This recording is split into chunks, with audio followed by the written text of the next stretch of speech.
자, 오늘은 여러분들이 직접 진행할 수 있는 작업들이 어떤 것들이 있고 주의할 점과 장점, 단점에 대해서 한번 얘기를 해볼게요. 첫 번째, 여러분들 손으로 직접 작업 가능한 것들은 어떤 것들이 있을까요? 교체하는 작업들은 여러분들이 직접 하실 수 있겠죠. 등기구를 교체를 해본다든지, 싱크대 수도라든지 아니면 화장실에 있는 수도가 낡아서 이걸 좀 새 걸로 바꾸고 싶다. 교체하는 작업들. 요즘 워낙에 이제 직접 시공하는 자료들이 많아가지고 이제 검색해서 찾아보시면 여러분이 쉽게 따라 하실 수 있도록 잘 안내가 되어 있어요. 이제 이런 것들을 보시면서 해보는 거죠. 집에서 가장 쉽게 할 수 있는 것들은 장식적인 요소들. 집에 선반을 달아서 거기다 디스플레이하고 하는 선반 설치, 액자를 사서 설치해본다든지 이렇게 장식적인 요소들은 여러분들이 직접 하시기 굉장히 편하시죠. 두 번째는 여러분들이 자재를 구매하셔서 그리고 작업자들을 섭외하셔서 지시하시는 방법이 두 번째예요.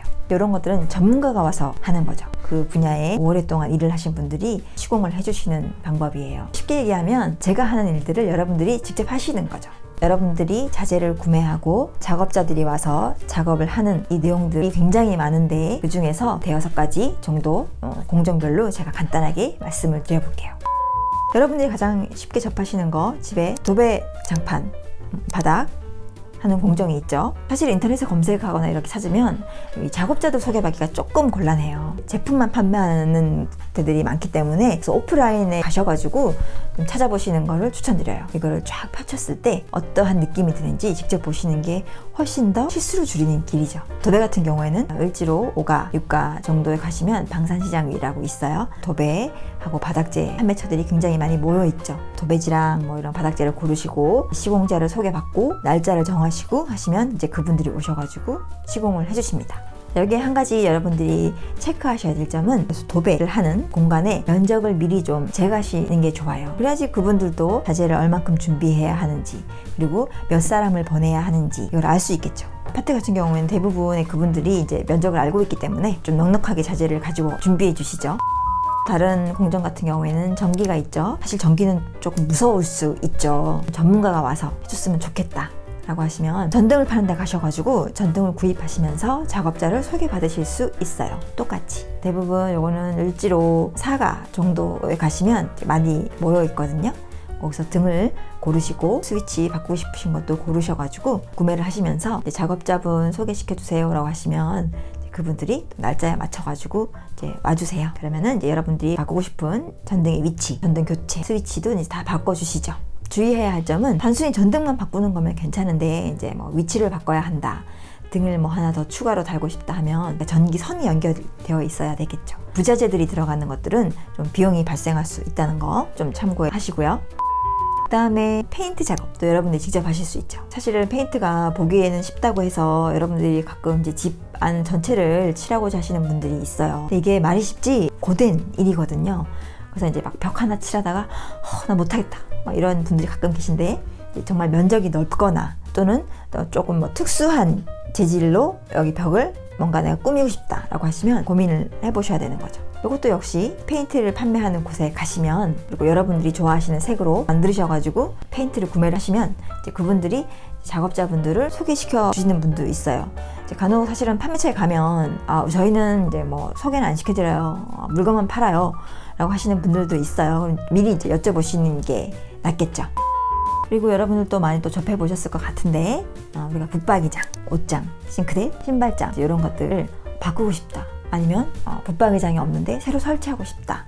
라고 하실 때 판매처에 찾아가셔가지고 직접 샘플도 보고 시공되어 있는 것도 보고 이런 느낌이 또 만들어지는구나 하고 샘플북 보고 결정하시고 특히 주방 같은 경우에는 구조를 정해야겠죠. 우리가 물 쓰는 데는 이쪽으로 옮기고 인덕션은 이쪽으로 이제 몇 구짜리 넣고 이런 것들을 디테일하게 결정하셔야 되기 때문에 이제 판매처 시공해 주는 데를 직접 가셔가지고 상담하시는 게 진짜 중요해요. 이거는 금액도 비싸고 그리고 가구가 들어오는 거기 때문에 이거 맞춤 가구잖아요. 그래서 이제 이분들이 날짜에 맞춰가지고 만들어서 오셔가지고 이제 시공해 주시죠.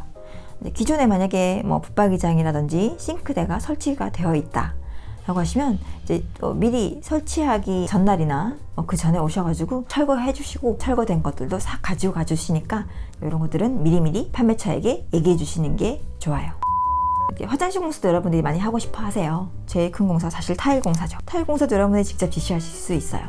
타일 판매처는 을지로 3가 쪽에 많이 모여 있습니다. 타일도 고르시는 거죠. 싱크대나 붙박이장처럼 타일도 직접 보시고 선택하시는 게 되게 좋아요. 워낙에 타일 종류가 많기 때문에, 그리고 각 집마다 가지고 있는 타일이 다 달라서 몇 군데 가셔가지고 고르시고 선택하신 다음에 작업자를 소개받아서 날짜를 정하고 시공을 하시는 거죠. 또 하나 여기 주의할 점은, 화장실을 우리가 공사할 때 타일을 먼저 시공하죠. 그 다음에 변기, 세면기, 거울, 수건거리, 휴지거리 이런 게 설치가 돼야 되잖아요. 타일 시공자들은 세면대나 변기 시공은 안 합니다. 타일이나 욕조 시공 이런 것들만 하세요.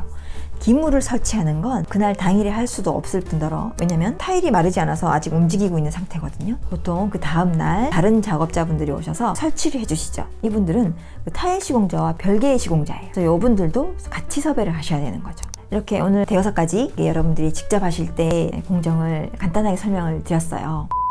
그럼 여러분들이 이렇게 직접 자재를 사고 시공자한테 지시를 했을 때 이 장점은 어떤 게 있을까요? 가장 중요한 건 저에게 지불해야 될 돈을 지불하지 않아도 된다는 점이겠죠. 그것 때문에 직접 하시는 경우가 거의 대부분이죠. 왜냐면 비용이 만만치 않으니까요. 그래서 그 금액을 절약할 수 있다는 장점이 제일 크고, 그 다음에 여러분들이 저랑 상의를 하고 선택을 해야 하고 이런 것들을 여러분들이 직접 하실 수 있는 거죠. 사실 바로바로 선택을 해서 시공을 했을 때의 장점도 있지만, 우리가 그렇죠. 예쁜 것들을 다 모아놓는다고 해서 그게 전체적으로 아름답지 않을 수 있어요. 여러분들이 직접 초이스하실 때는 재료도 많이 찾아보시고 어울릴까? 라는 생각도 조금 고민을 해보시는 게 좋아요. 막상 시공했을 때 이거 어떡하지? 라는 경우가 많이 발생하기 때문에 신중하게 선택하셔서 시공자에게 시공을 시키셔야겠죠.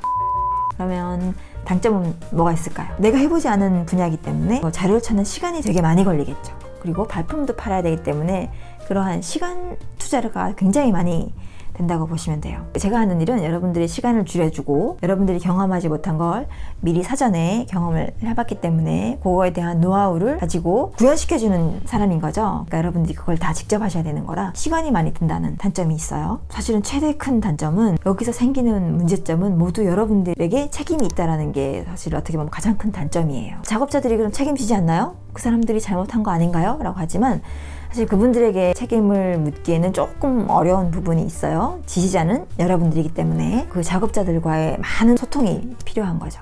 또 하나의 단점 중에 하나는 쓰는 현장 용어가 따로 있습니다. 한국말인데 무슨 소리인지 모르는 경우가 굉장히 많죠. 그런 말을 섞어서 하시기 때문에 소통이 조금 어려워서 결과물이 안 좋게 나오는 경우도 있고, 그리고 또 하나의 단점은 우리가 집 전체 수리를 내가 한다 라고 했을 때 문제가 생기는 건, 공정별로 순서를 모른다는 거가 굉장히 단점이 될 수 있어요. 목공을 먼저 해야 되는 거야? 전기를 먼저 해야 되는 거야? 아니면 타일을 먼저 해야 되는 건가? 이게 때에 따라서 순서가 다 바뀔 수도 있습니다.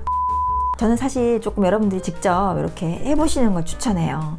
해보시면 실질적으로 정말 소질이 있어서 굉장히 잘하시는 분들도 있고요. 시행착오를 겪으면서 이거 내가 정말 두 번 다시 하지 않을 테야, 이런 분들도 계시고, 이 작업하시는 분들에 대한 노고도 알게 되죠. 집에서 할 수 있는 간단한 것들부터 정말 직접 손으로 해보시고 공구도 몇 개 사가지고 직접 해보시면 굉장히 재밌는 경험들을 하실 수 있을 거예요. 오늘은 여러분들이 직접 하시는 거, 그리고 자재를 구매하고 작업자들에게 직접 지시를 했을 때 어떠한 일들이 발생을 하는지 아주 간단하게 얘기를 해봤습니다. 그러면 다음 시간에 또 더 좋은 내용으로 찾아뵙겠습니다. 감사합니다.